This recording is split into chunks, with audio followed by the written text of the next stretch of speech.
পিতা পিতা গো, আমি না আপনার কন্যা, ওকে দয়া করে ক্ষমা করে দিন। অন্যায়ের কাছে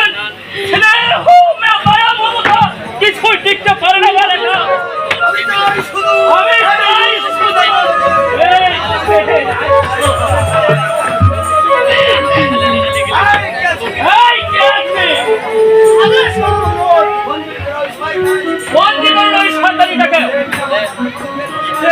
আমার মাথায় কলঙ্কের বর্ষা তুলে দিতে চাই, সেই মেয়ের মুখ দর্শন করতেও আমি চাই না।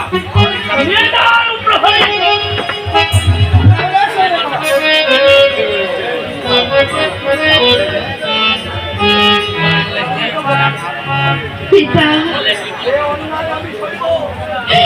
হে অন্যায় আমি সইব, ওই খোদা কখনো সইবে না।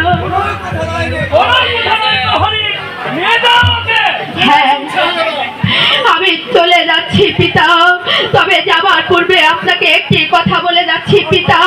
শুধু বন্দি কেন, কেটে যদি 60 টুকরো করে ওই নদীর স্রোতে ভাসিয়ে দেন, তবু আমার হৃদয় থেকে কাজলকে কিছুতেই ভুলে যেতে পারবেন না, কিছুতেই না।